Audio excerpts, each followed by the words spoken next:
اب ہم reflections on the reawakening east کی سمری کی طرف آئیں گے۔ سمری بتاتی ہے کہ the reawakening of the east was a huge movement. Some 2000 years ago, power changed hands from the east to the west.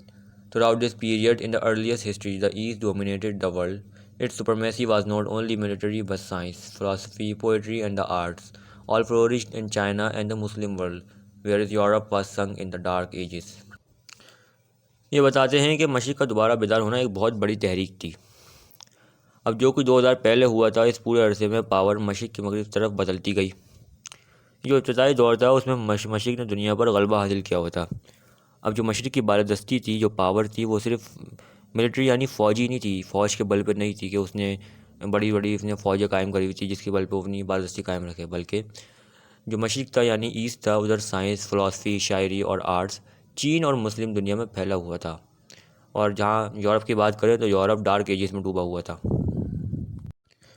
Next paragraph, the writer feels as the East is reawakening, a time may come when it may take a lead in world politics. In the author's view, Russian communism is a great threat to Asia. Communism is the most dangerous form of imperialism.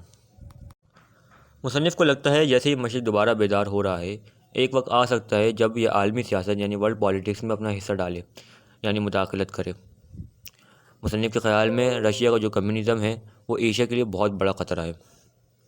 اور پھر آگے بولتے ہیں جو communism ہے وہ imperialism کی سب سے خطرناک شکل ہے۔ اچھا، کمیونزم کی اگر بات کریں تو یہ ایک نظام ہے اور یہ ابھی چائنا اور رشیا میں امپلیمنٹ ہے۔ اس میں نے جیسے پہلے بتایا تھا کہ جو بزنسز ہوتے ہیں وہ گورنمنٹ اون کرتی ہے، ایک انڈیویجول اون نہیں کرتا۔ لیکن جہاں پر ابھی انڈیا اور پاکستان کی بات کریں یا دوسرے ابھی جو ورلڈ میں پھیلا ہوا وہ کیپٹلزم پھیلا ہوا ہے، سرمایہ دارانہ نظام۔ اور جو ابھی کمیونزم کی بات کر رہے ہیں جو رائٹر ہیں، یہ کیپٹلسٹ نظام کے رہنے والے، اور ابھی پچھلے دوروں میں اس نظاموں کے بیچ میں بہت لڑائیاں ہوئی ہیں۔ کمیونزم کو قائم کرنے یا کیپٹلسٹ کو قائم کرنے میں بہت جانیں بھی گئی ہیں ابھی پچھلے دوروں میں۔ تو ہم یہ کہہ سکتے ہیں کہ جو رائٹر کمیونزم کو کرٹیسائز کر رہے ہیں، اس میں ان کی اپنی بائسنس ہو، تعصب ہو، جو یہ کمیونزم کے خلاف بول رہے ہیں۔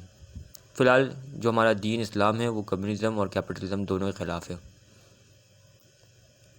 اور ابھی ہم ایک کیپٹلسٹ نظام میں رہ رہے ہیں جو کہ ہماری مجبوری ہے، کیونکہ زیادہ تر دنیا اور جو سپر پاور ہے امریکہ وغیرہ، جو یورپین یونین ہے، وہ سارے کیپٹلسٹ نیشن ہیں۔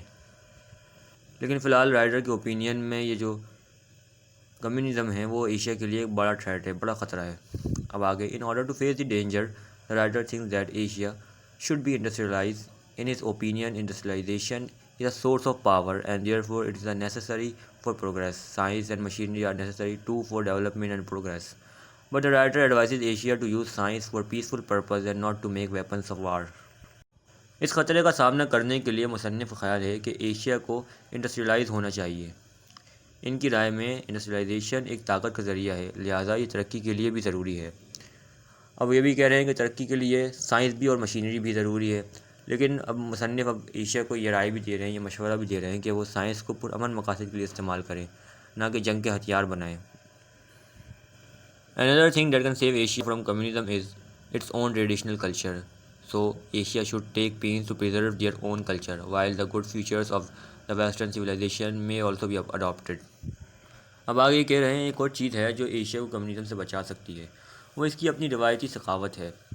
لہٰذا ایشیا کو اپنی ثقافت برقرار رکھنے کے لیے جد و جہد یا تکلیف برداشت کرنی چاہیے، جبکہ مغربی تہذیب کی کچھ اچھی چیزیں بھی ان کو اپنایا جا سکتا ہے۔ According to Russell, there are three clear civilizations in Asia: that of Islam, that of India, and that of China. Each is very rich in its culture. They should maintain their culture.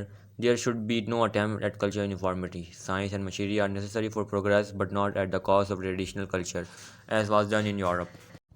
رسل کے مطابق Asia میں اسلام، ہندوستان اور چین کی تین واضح تہذیبیں ہیں۔ ہر ایک کی اپنی ثقافت اپنے آپ میں اہمیت رکھتی ہے، انہیں اپنی ثقافتوں کو برقرار رکھنا چاہیے۔ ثقافتی یکسانیت کی کوشش نہیں ہونی چاہیے، مطلب ایک دوسرے کو اپنی ثقافتوں میں ملانا نہیں چاہیے، کسی کو کسی سے، کسی کو کسی سے۔ ترقی کے لیے سائنس اور مشینری ضروری ہے، لیکن روایتی ثقافت کی قیمت پر نہیں، یعنی ترقی کی جائے، مشینری لائی جائے، لیکن اپنی ثقافتوں کو بھولا نہیں جائے، جیسا کہ یورپ میں کیا گیا تھا۔ لیکن جب یورپ میں ثقافتی یعنی انڈسٹریل ریولیوشن آئی تھی تو وہاں پر لوگوں نے اپنی ثقافت یعنی اپنے ٹریڈیشن کلچر کو بھول گئے تھے۔ If life is to be happy, it should not become mechanized. should have poetry, art, love, and the simple joys of life. These things are forgotten by communism, as well as those who think themselves to be in the forefront of progress.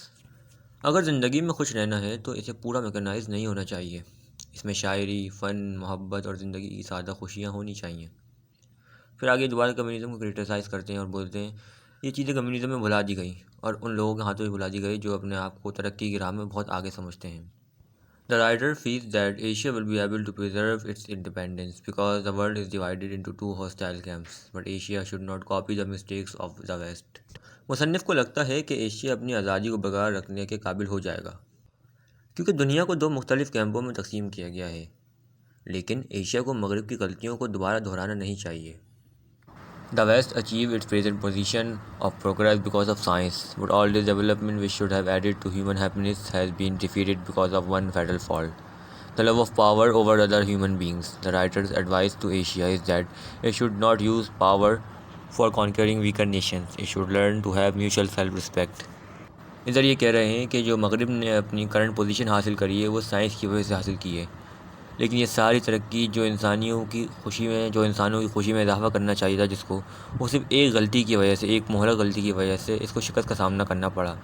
وہ ہے دوسروں انسانوں پر طاقت کی محبت، یعنی دوسرے ملکوں کو اپنا غلام بنانا، اب وہ اکنامکلی ہو یا ملٹری ہو، دونوں صورتوں میں غلام بنا سکتے ہیں. لیکن اب آگے کہہ رہے ہیں ایشیا کو مصنف کا مشورہ یہ ہے کہ اسے کمزور ممالک کو فتح کرنے کے لیے طاقت کا استعمال نہیں کرنا چاہیے. یعنی جب وہ سائنس حاصل کر لیں، سائنس سے ٹیکنالوجی یا ویپنس آف وار جو بھی حاصل کریں، یا فائنینشیلی فریڈم حاصل کر لیں، تو اس سے دوسرے ممالک کو، یعنی دوسرے کمزور ممالک کو فتح کرنے کے لیے یا ان کو اپنا غلام بنانے کے لیے استعمال نہیں کریں. انہیں آپسی اور دوسروں کی سیلف رسپیکٹ کا خیال کرنا سیکھنا چاہیے. The writer hopes perhaps some Asia countries will have learned this lesson. On the other hand, some will have only learned to copy the cruel Western rulers who are bringing the West to disaster because of the two world wars. اب author کو ہم امید ہے کہ کچھ ایشیائی ممالک کے سبق سیکھ چکے ہوں گے، اور دوسری طرف وہ کہہ رہے ہیں کہ کچھ ابھی تک وہیں پر دوسروں کی غلطیاں کاپی کر رہے ہیں، مطلب ویسٹ کے ظالمانہ حکمران جو ویسٹ کو ڈیزاسٹر یعنی تباہی کی طرف لے کے جا رہے ہیں. اور پھر وہ اس کی ایک وجہ بتاتے ہیں جو تباہی ہے، یہ دو عالمی جنگوں کی صورت، یعنی دو ورلڈ وار کی صورت میں جس میں کروڑوں لوگ قتل ہوئے، اس صورت میں یہ تباہی کی بات کر رہے ہیں. تو ابھی ہماری سمری ختم ہو گئی. اگر آپ نے پورا چیپٹر نہیں پڑھنا اور آپ نے صرف یہی پڑھ لی تو یہ موٹی موٹی باتیں ہیں چیپٹر کی، اس سے بھی آپ کو کچھ آئیڈیا ہو جائے گا. لیکن میں ریکمینڈ یہی کروں گا کہ آپ ورڈ ٹو ورڈ ریڈنگ کو سنیں یا خود کریں، اس سے MCQ میں بڑا فائدہ ہوگا آپ کو.